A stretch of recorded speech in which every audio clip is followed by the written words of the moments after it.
Na karibu ndugu mtazamaji katika mfululizo wa masomo yetu yanayohusiana na afya kutoka Rastobi Food Product.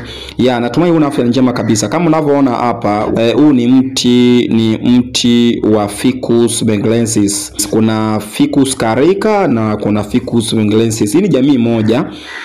Sasa leo tunataka nikuelekeze faida za kitiba ambazo kutokana na mti huu wa Ficus bengalensis. Huu ni mti ambao inafanya vizuri sana katika tiba na inatibu magonjwa vizuri endapo utaiandaa vizuri kabisa. Kwa lugha nyingine inajulikana kama mkuju ama mti wa mpingo ama banyan tree.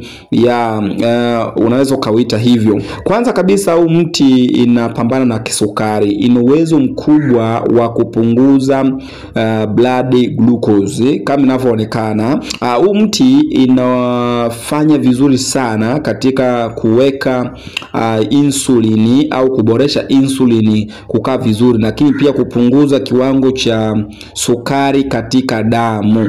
Hapa utatumia gome lake. Tafuta gome ambalo ni laini, alafu of course upate gome kama gramu 500, uchemshe kwenye maji lita 2 kamili.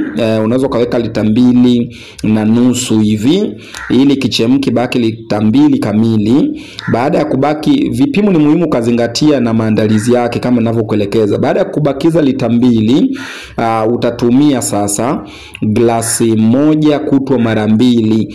Yatakayokuwa yamebaki utaweka kwenye thermos. Kwa hivyo utatumia asubuhi na jioni, mpaka pale utakapoona sukari yako inakaa vizuri. Aidha takriban unaweza kaenda mpaka siku angalau 14. Alafu utakuwa unajiangalizia. Ni nzuri sana kwa kisukari. Lakini tiba yake namba 2 inatibu upungufu wa nguvu za kiume. Hivyo basi kwa wale ambao hawazalishi, sperm ni kichache, lakini pia wanashindwa katika tendo la ndoa kwa upande wa kina baba, basi ni vizuri kutumia mizizi ya mti huu wa Ficus pamoja na majani yake. Unachukua majani gramu 250, unachukua na mizizi gramu kama 100. Unachanganya kwa pamoja. Baada ya kuosha vizuri, chemsha kwenye maji lita 1.5. Au kisha chemsha vizuri, baada ya hapo ipua, utachuja. Utatumia glasi 1 kutwa mara 2, na kila unapotumia utaweka asali kijiko kikubwa kimoja. Asali ya nyuki wadogo aisee. Aidha unaweza kutumia sukari guru. Aisee, itakusaidia. Tumia mpaka pale utakapopata matokeo mazuri.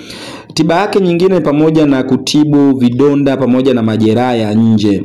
Majani yake ni nzuri sana kwa kurudisha ngozi. Inasaidia sana melanin vizuri sana. Chukua gramu 500, chemsha kwenye maji lita 2, of course hadi lita 3. Baada ya kuchemsha vizuri kabisa, itabidi utenge. Utakuwa unakunywa na pia unaoshea kidonda. Kwa hivyo kwa kunywa tutumia glasi 1 kutwa mara 2, lakini muda huo pia utabakiza maji hayo ya dawa uliyotenga. Utakuwa unaoshea kidonda kutwa mara 2 mpaka pale utakapokaa vizuri. Tiba yake nyingine pamoja na kusaidia magonjwa ya kuhara damu na kadhalika. Kwa hivyo utatumia mizizi na gome. Chukua gome gramu 200 na mizizi gramu 200, changanya, chemsha kwenye maji lita 2.5 hadi lita 3. Ukisha chemsha ipua, alafu pata glasi 1 kutwa mara 2. Ndani ya siku 2, of course hadi 3 itakata kuhara. Tena kwa kuhara iko vizuri sana kwa sababu hata mimi nimejaribu. Lakini tiba yake nyingine ni pamoja na kupambana na bakteria pamoja na fungus. Kimantikio ni antibacteria na antifungal. Kama unavyoona mti huu hapa, iko vizuri sana. Hapo unatumia mizizi na majani. Tafuta majani gramu 200, mizizi gramu 250.